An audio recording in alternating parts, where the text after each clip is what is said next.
Assalamualaikum warahmatullahi wabarakatuh. Alhamdulillahirabbil alamin wa bihi nasta'inu ala umuri dunya waddin wa ala alihi wa sahbihi ajmain, amma ba'du.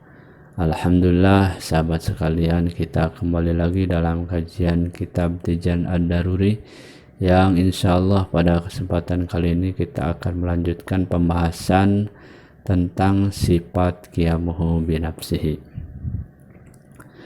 Bismillahirrahmanirrahim. Sifat qiyamuhu binafsihi adalah sifat yang kelima yang wajib dalam haknya Allah Ta'ala.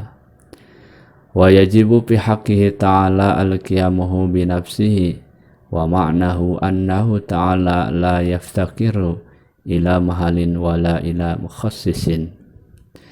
Dan wajib dalam haknya Allah Ta'ala yaitu sifat qiyamuhu binafsihi. Adapun maknanya sifat qiyamuhu binafsihi yaitu sesungguhnya Allah Ta'ala tidak membutuhkan terhadap tempat dan tidak membutuhkan siapapun yang menentukannya. Jadi wajib terhadap Allah yang merupakan haknya daripada Allah Ta'ala sifat qiyamuhu binafsihi, yang maknanya dari sifat qiyamuhu binafsihi ini adalah Allah tidak membutuhkan tempat dan tidak membutuhkan kepada yang menentukannya ataupun yang mengadakannya. Adapun kata wajib di sini yaitu wajib akli, dalam arti dapat dipahami oleh akal ghariji, oleh akal kita sebagai manusia, bahwa Allah wajib tersifati oleh sifat qiyamuhu binafsihi. Artinya Allah Ta'ala tidak membutuhkan terhadap tempat dan tidak membutuhkan siapapun yang menentukannya ataupun yang mengadakannya. Dan akal ghariji tidak dapat memahami apabila Allah tidak tersifati oleh sifat qiyamuhu binafsihi. Jadi kita sebagai manusia yang diberikan akal oleh Allah bisa memahami, menerima apabila Allah tersifati oleh sifat qiyamuhu binafsihi, artinya tidak membutuhkan tempat dan tidak membutuhkan kepada yang mengadakan. Sebaliknya akal kita tidak bisa memahami apabila Allah membutuhkan tempat ataupun membutuhkan yang mengadakan. Itu wajib secara akli. Adapun pandangan hukum syara terhadap wajib akli, bahwa Allah tersifati oleh sifat qiyamuhu binafsihi, yaitu yang pertama, hukum syara mewajibkan kepada setiap mukallaf mesti mengiktikadkan terhadap wajib di Allah sifat qiyamuhu binafsihi, dengan resiko diberi pahala kalau mengiktikadkan terhadap wajib sifat qiyamuhu binafsihi di Allah, sebaliknya disiksa dan tidak sah imannya apabila tidak mengiktikadkan terhadap wajib sifat qiyamuhu binafsihi di Allah. Jadi itu adalah pandangan hukum syara, artinya hukum syara mewajibkan kepada semua orang, setiap mukallaf, meyakini bahwa Allah itu tersifati oleh sifat qiyamuhu binafsihi dan diberi pahala kalau mengiktikadkannya. Sebaliknya kalau tidak mengiktikadkannya, maka orang tersebut akan disiksa dan tidak sah imannya karena tidak mengiktikadkan, meyakini terhadap wajib sifat qiyamuhu binafsihi di Allah. Kedua, hukum syara membenarkan pendapat hukum akal bahwa Allah tersifati oleh sifat qiyamuhu binafsihi. Jadi antara akal dan syara ini sama, artinya kita harus meyakini bahwa Allah wajib tersifati oleh sifat qiyamuhu binafsihi dan diberi pahala karena meyakininya, disiksa kalau kita tidak meyakininya. Sifat qiyamuhu binafsihi ini adalah merupakan hak Allah, tidak bergantung kepada adanya yang percaya, tidak bergantung kepada adanya Rasul, tidak bergantung kepada ditetapkannya oleh akal, dan tidak bergantung kepada adanya alam. Allah tersifati oleh sifat qiyamu binafsi adalah merupakan haknya Allah. Tidak bergantung kepada siapapun, tidak bergantung kepada apapun. Jadi itu merupakan hakullah. Yang dimaksud dengan qiyamu binafsi yang pertama yaitu adanya Allah tidak membutuhkan yang mengadakan. Jadi adanya Allah tidak membutuhkan kepada yang mengadakan itu. Karena Allah seperti telah dijelaskan dalam sifat sebelumnya, adanya Allah tidak ada awalnya dan tidak ada akhirnya. Artinya Allah tidak membutuhkan yang mengadakan. Karena yang membutuhkan kepada yang mengadakan itu hanyalah makhluk, sesuatu selain daripada Allah. Nah, jadi qiyamuhu binafsi yang pertama, Allah tidak membutuhkan yang mengadakan. Yang kedua, adanya Allah tidak membutuhkan tempat untuk berdiam. Allah tidak membutuhkan kepada tempat untuk berdiam, berlindung, ataupun apapun itu. Allah tidak membutuhkan.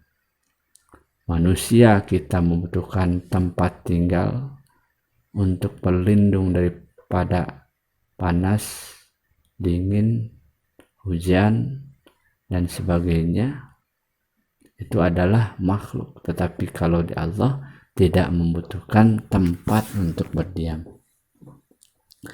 Dikarenakan Allah tidak membutuhkan tempat untuk berdiam, maka tercabut dari Allah makulat aina. Yang mana ayana ini artinya pertanyaan di mana. Dan tercabut setiap jawaban yang menunjukkan jihad yang 10. Jadi ayana pertanyaan di mana itu tidak pantas, tidak layak, ataupun tercabut daripada Allah. Makulat ayana. Begitupun jawabannya yang menunjukkan jihad yang 10. Di antaranya itu di depan, di belakang, sebelah kiri, sebelah kanan, di atas, di bawah, menyatu, terpisah, di luar, dan di dalam. Seluruh pertanyaan yang menyangkut aina menunjukkan tempat. Tempat itu kan ada di depan, di belakang, sebelah kiri, sebelah kanan, dan seterusnya. Ini tercabut oleh sifat qiyamuhu binafsihi Allah. Oleh karena itu sifat qiyamuhu binafsihi termasuk sifat salbiyah. Artinya sifat yang mencabut semua yang meliputi makulat aina atau pertanyaan di mana. Jadi tidak ada pertanyaan Allah itu ada di mana. Karena sudah tercabut oleh sifat qiyamuhu binafsi. Dengan Allah tidak membutuhkan makulat aina bukan menunjukkan bahwa Allah tidak ada. Tetapi kalau makhluk yang membutuhkan makulat aina, apabila makulatnya tidak ada, maka makhluknya tidak ada. Sebab aina adalah sesuatu yang baru. Tetapi Allah muhitun, yang mencakup semua yang baru. Jadi bukan berarti kalau misalkan Allah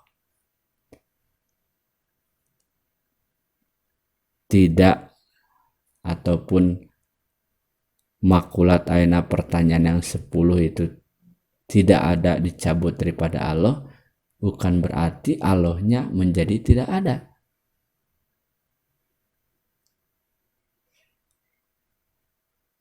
Tidak seperti di makhluk. Kalau di makhluk, kalau misalkan tidak ada jihad di mana tempat adanya, maka makhluk itu tidak ada.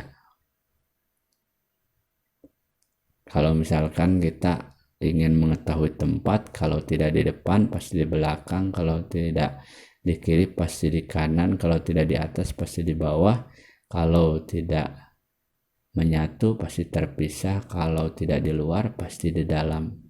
Itu adanya di makhluk. Kalau misalkan makulat aina ataupun jawabannya yang 10 ini tidak ada di makhluk, maka makhluknya tidak ada.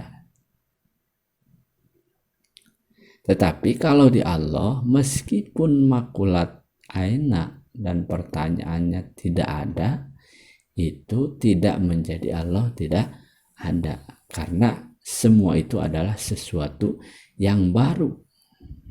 Sedangkan Allah adalah muhitun, yang mencakup semua yang baru. Semua makhluk, semua yang baru, masya Allah, itu adalah ciptaan daripada Allah.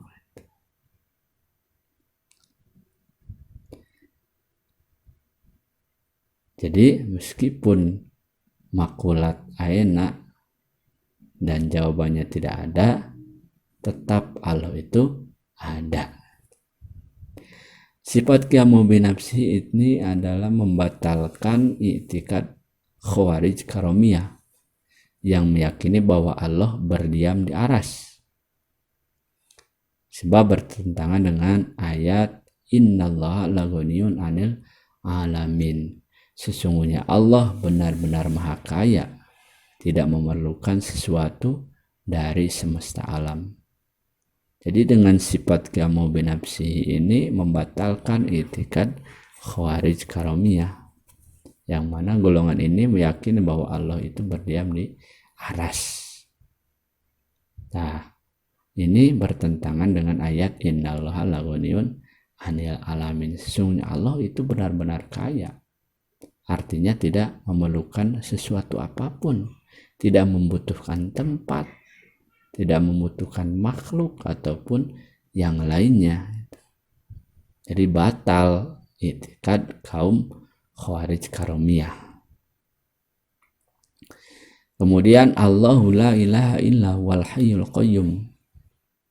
Allah tidak ada Tuhan yang berhak disembah melainkan Dia yang maha hidup dan maha berdiri sendiri, atau tidak bergantung kepada yang lain. Maka apabila adanya Allah berdiam di arsy, berarti adanya bergantung kepada yang lain. Sedangkan dalam ayat tersebut disebutkan Allah itu maha hidup dan maha berdiri sendiri, artinya tidak bergantung ataupun tidak membutuhkan yang lain. Adapun firman Allah yaitu Ar-Rahmanu 'alal 'arsy istawa, artinya Allah yang memelihara aras. Nah, lafaz istawa ini maknanya memelihara, yang mana ini adalah makna hakiki, bukan makna majazi. Karena lafaz istawa itu mempunyai dua makna hakiki. Yang pertama maknanya berdiam, ini merupakan makna qorib. Namun mustahil memakai makna ini karena bertentangan dengan ayat yang dijelaskan di atas, yaitu innallaha laghaniyun 'anil alamin dan Allahu la ilaha illa huwal hayyul qayyum. Nah, ini dalam makna istawa. Kemudian yang kedua maknanya memelihara ataupun menguasai. Ini merupakan makna ba'id yang tidak bertentangan dengan ayat yang telah dijelaskan di atas. Apabila lafaz mempunyai dua makna hakiki, makna qorib dan makna ba'id, kemudian memakai makna ba'id, maka itu disebut dengan badi tauriyah. Jadi dalam ilmu badi ataupun salah satu ilmu tata bahasa dalam Al-Quran, yaitu ilmu badi, ada yang disebut badi tauriyah. Badi tauriyah ini apabila suatu lafaz mempunyai dua makna hakiki yang qorib dan ba'id, kemudian memakai makna ba'id seperti ayat Ar-Rahmanu 'alal arsy istawa. Lafaz istawa ini mempunyai dua makna, yang pertama berdiam, yang kedua memelihara ataupun menguasai, yang merupakan makna ba'id. Ya, ini lafaz istawa ini tidak memakai makna berdiam karena bertentangan dengan ayat innallaha laghaniyun anil alamin dan Allahu la ilaha illa huwal hayyul qayyum. Maka memakai makna ba'id yang kedua, yaitu memelihara ataupun menguasai. Itu makna daripada istawa yang ada pada lafaz Ar-Rahmanu 'alal arsy istawa. Kemudian adapun jawaban Rasul ketika ditanya di mana Allah. Jadi Rasul pernah ditanya, kemudian dijawab daripada pertanyaan di mana Allah. Rasul menjawab bis-sama'i, yang artinya di atas, yang berarti di atas martabatnya atau kekuasaannya. Nah, lafaz bis-sama'i ini makna qoribnya adalah langit. Seperti yang biasa kita ketahui, sama itu adalah langit, makna qoribnya. Dan makna ba'idnya adalah di atas martabatnya, di atas kekuasaannya. Yang apabila diberi makna qorib, maka akan bertentangan dengan ayat di atas, innallaha laghaniyun 'anil alamin dan Allahu la ilaha illa huwal hayyul qayyum. Maka lafaz bis-sama diberi makna ba'id, yakni di atas martabatnya atau kekuasaannya. Wadiduhu al-ihtiyaju ilal mahli wal mukhassisi. Yang dimaksud di sini adalah sesuatu yang tidak bisa berkumpul keduanya dan tidak ada keduanya. Jadi harus ada salah satunya. Maka wajib kepada setiap mukallaf mengiktikadkan wajibnya sifat kamu binafsi di Allah, dan wajib pula mengiktikadkan mustahilnya Allah membutuhkan tempat dan yang menentukan. Jadi lawan dari sifat kamu binafsi itu adalah al-ihtiyaj, artinya membutuhkan pada tempat dan yang menentukan. Itu adalah mustahil. Jadi selain daripada kita meyakini bahwa Allah wajib sifat kamu binafsi, kita juga harus meyakini bahwa mustahil Allah membutuhkan terhadap tempat dan yang menentukan ataupun yang mengadakan. Wa dalilu ala dzalika annahu law ihtaja ila mahalin lakana sifatan wa kunu sifatan muhalun walau ihtaja ila mukhassisin lakana hadisan wa kunu hadisan wa huwa muhalun.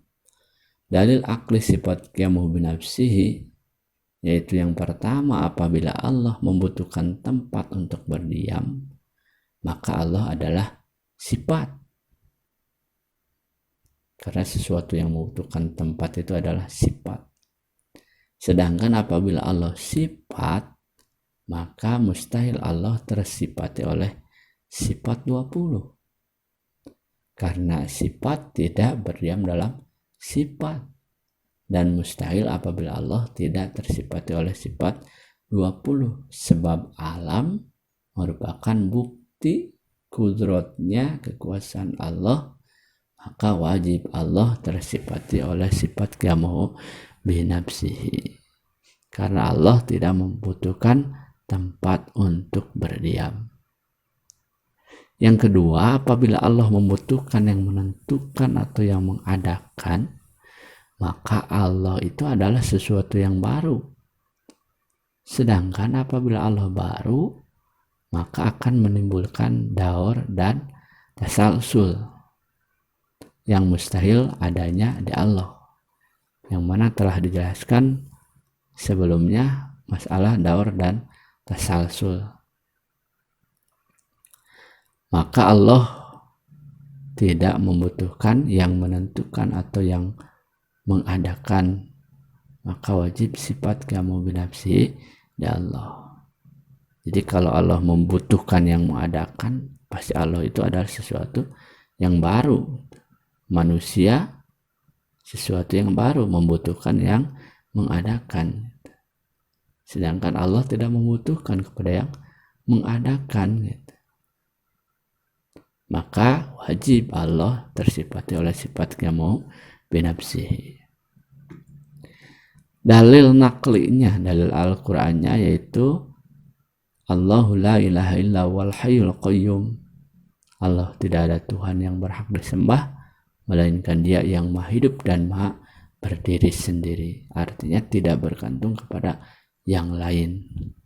Kemudian innallaha la ghaniyun 'anil alamin. Sesungguhnya Allah benar-benar maha kaya, tidak memerlukan dari semesta alam, tidak membutuhkan apapun, tidak membutuhkan tempat, dan tidak membutuhkan yang mengadakan, karena Allah wajib tersifati oleh sifat qiyamuhu binafsihi. Jadi mungkin itu yang bisa saya sampaikan pada kesempatan kali ini. Mudah-mudahan bermanfaat, dan mohon maaf bila banyak kesalahan dan kekurangannya. Sekian, wabillahi taufiq wal hidayah. Wassalamualaikum warahmatullahi wabarakatuh.